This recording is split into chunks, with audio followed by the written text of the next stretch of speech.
we wanted to answer the challenge, and we came about with the 4 major points. Our tweet is become a node, spread the book, strengthen the web. We'll tell you how it came about. So we realized its target audience is students, activists, philanthropists, basically everyone who can be selling points. The incentive is ownership. We'll tell you how it's an interest in the topic, because activists, and also giving them training. So there's 3 points: sales points, book points, and sponsor points. Sales points is students.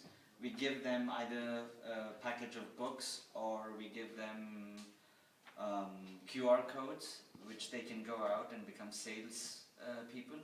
And either they sell the QR code in return for us giving them vocational training and incentives, other kinds of either monetary or non-monetary incentives. So in return for them not only selling our book, but also bring other salespeople to us. So spreading the word and the idea. So for instance, I sell the book and they go, you need to, and then you come to us and you take our package. Yes, and then you start selling the book on your own. And I'll sell my books, and you'll sell your books, and then you'll bring someone else, and I'll bring someone. So it spreads, and it's like a web where one person tells the other person, tells the other person, and we create a web. And so the more active you are, you can unlock levels like a game. So you can get some badge, you can get some recognition. You can get some opportunities to meet important people, you can get more training, you can suggest stories. So there's different levels, and the more active you are, the more power you get in the network. And philanthropists, they might not be very interested in getting up and going and selling the thing. So you can ask them to sponsor kids, and that's what we try to do with the magazine and raising funds for the magazine, which is the first publication, is you can sponsor a child, you can sponsor either 1, 10, 15 children in return for money, they give us money and we publish the books. And then we have different communication materials. So for example, we could have a Google map where you can see how it spreads, and you could zoom in and zoom out, and you could do this at a country level, a regional level, but you could also zoom out to create emulation, like Books4Syria and Book4Uganda, who's going to sell the more books, for example. And another communication material, like sellers could have their own profile.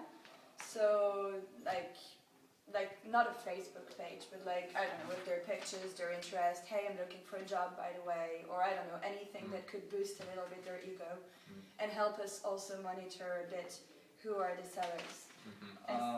Yeah, and then as I was mentioning, giving them trainings, vocational trainings, because they're students and we are professional. They come to us maybe on a weekend, and we give them a couple of hours of training, either on management, time management, or kind of trainings through the other people in the network who can give the trainings.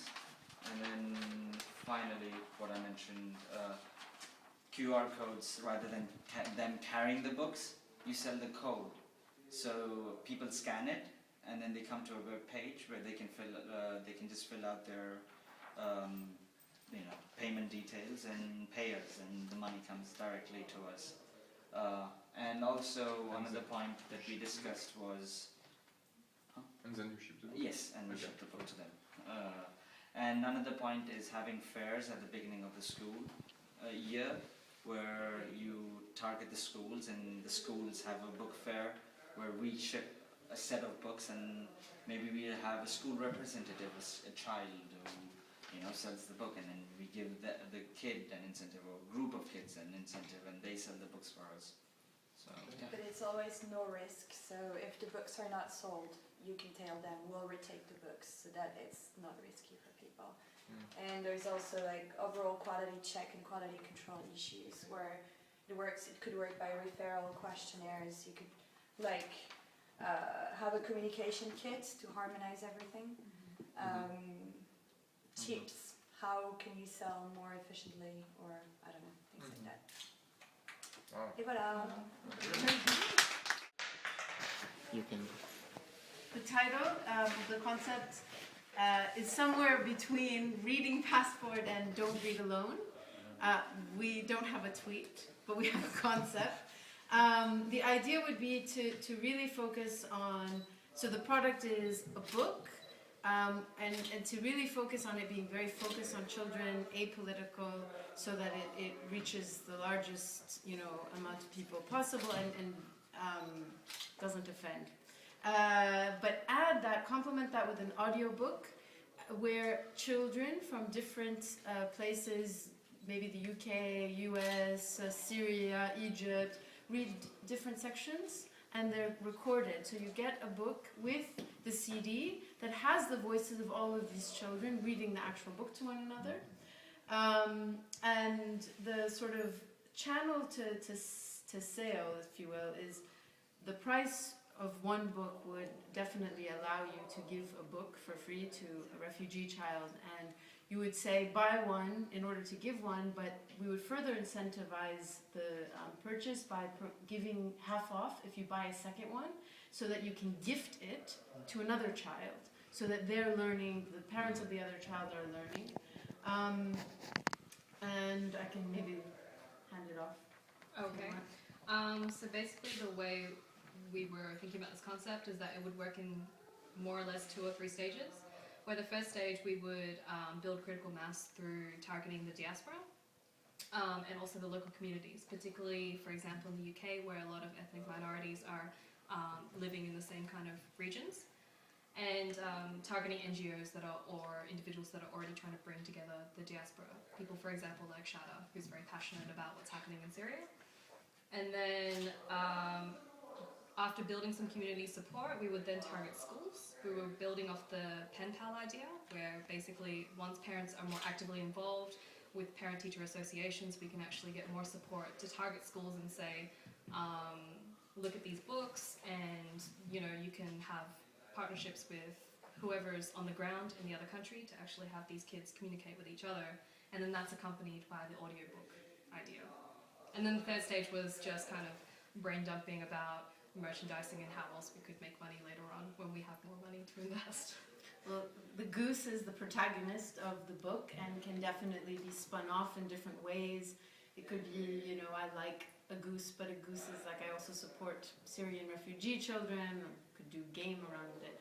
But just to kind of get back to the critical mass idea, the idea was really to find the simplest way to tap into an extremely urgent moment and actually go through housewives.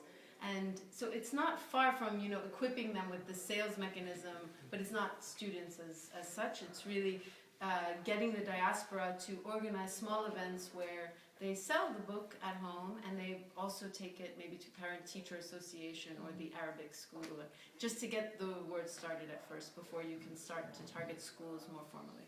Kind of like the Avon lady. Like the Avon lady. But for books, for Syria. Yeah. So that's basically it. So, did we forget anything? No.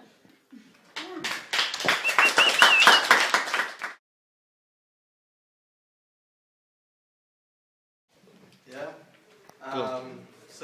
We had quite difficulties grasping the whole aspects because it's very complex, very multi-sided, and we just, in the end, just focus on the sort of buy one give one book to a kid, and so the concept of the title is. Basically your awareness, their empowerment, and which we summarized in the slogan we call "No Child Left Behind." Oh, that's so sweet. So the tweet, as you can see, we don't have one tweet. We have several tweets because we couldn't find one. So if you want to read it. Well, but the focus really in this is more on the parents, because we realize that the kids need the book, but it's the parents who buy it. But telling the parents that by helping to create the awareness, they empower both the children in Syria and their own children. So it's more on raising awareness and enabling cross-cultural education amongst both the children in the developed world and the Syrian children.